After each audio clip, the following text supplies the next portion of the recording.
Have you ever stood in front of your open refrigerator at midnight, holding an unopened container of yogurt or a carton of milk, and looking at the date printed on the lid? It says it expired yesterday. It looks fine, and you haven't even broken the seal. But you sigh, twist off the cap, and pour it straight down the drain. This chart shows the aggregate cost of that exact daily habit. Every single year, Americans throw away 133 billion pounds of perfectly edible food. As the numbers climb, you see that equates to roughly $161 billion of lost capital, discarded entirely out of fear. The origin of those printed dates has nothing to do with modern food science or government safety regulations. The practice traces directly back to the 1930s and the violent bootlegging empire of the most notorious mobster in American history, Al Capone. Welcome to Neuramyth. Today, we are exposing the multi-billion-dollar deception hiding in plain sight in your local grocery store. We're uncovering the true crime history of your dairy aisle, and I'm going to show you exactly how to reclaim your hard-earned money. Our daily attempts to protect our families from food poisoning are actually the end result of a highly successful, century-old psychological manipulation. We all know the classic grocery store maneuver. You reach all the way to the back of the freezing display case to find the carton of milk with a date that gives you an extra 3 days of perceived safety. But here is the reality. The Food and Drug Administration does not federally mandate safety expiration dates for anything other than infant formula. For everything else, manufacturers have total autonomy to print whatever they choose. As this graphic illustrates, there is a hard barrier between labeling and science. When you see Best By, that is a manufacturer's subjective guess for peak flavor or aesthetic quality. It is not a biological safety threshold. And Sell By is even more disconnected from your health. Sell By is an internal inventory code used by clerks to manage first in, first out. It ensures older stock moves to the front edge while new inventory is loaded in the back. Consumers are throwing away mountains of food based on arbitrary labels entirely fabricated by the companies selling the products. In 1932, as Prohibition reached its final days, the Capone brothers needed a legitimate revenue stream to replace their illegal liquor profits. They realized the ultimate daily product was milk. The profit margins were higher than gin, and crucially, the mob already controlled the bottling, refrigeration, and transportation plants they had used for bootlegging. After kidnapping a local union president to secure their own processing plant, the mob controlled the supply, but they needed a way to force their competitors out of the market. Capone utilized the goodwill from his famous soup kitchens to lobby the Chicago City Council. Claiming a relative had gotten sick from old milk, he demanded a law requiring every bottle to be stamped with a date proving it was less than 72 hours old. It sounded like a safety measure, but it was a masterclass in extortion. The Chicago outfit had already cornered the market on the stamping machines required by the new law. Every independent dairy was suddenly forced to lease that equipment directly from mob-controlled entities or face legal shutdown. The very first expiration date was born strictly from mob greed and monopoly tactics, with zero connection to actual public health. While the mob's goal was a machine leasing monopoly, their 72-hour rule revealed a lucrative secret to the rest of the industry. Shoppers buy significantly more when they believe a product is old. Over the next several decades, this local extortion tactic transformed into a voluntary, nationwide system of dates designed to keep inventory moving. Because there is no federal standard, we are left with total chaos.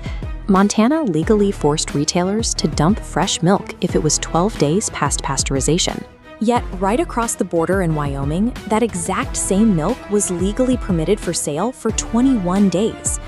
New Hampshire doesn't require dates on almost any general food product, unless it's a pre-packaged sandwich.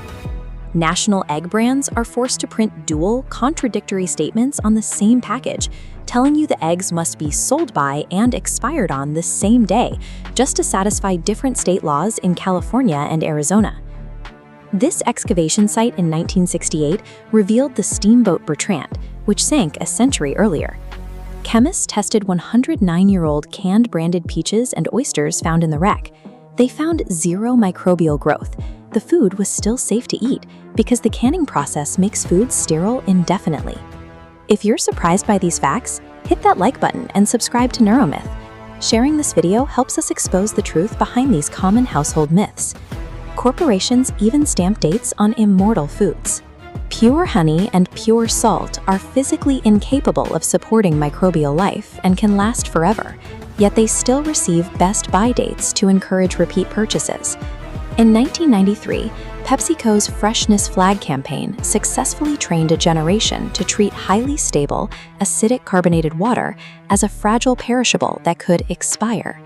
And as this graphic shows, many people mistake Julian codes for safety dates. The number 24820 isn't an expiration, it's a tracking number indicating the 248th day of the year 2020. Modern corporations took the core of Capone's tactic, using dates to force rotation, and converted it into a voluntary marketing tool. It's a multi-billion-dollar system that ensures you keep cycling through your fridge based on perception rather than science. Grocery inflation makes every trip to the store a stressful experience. The average American family of 4 loses up to $3,000 every single year on food that ends up in the garbage. This has a staggering environmental cost. When unspoiled food is buried in a landfill, it breaks down without oxygen, which produces methane gas. Methane is significantly more potent at trapping heat than carbon dioxide. This chart shows the scale.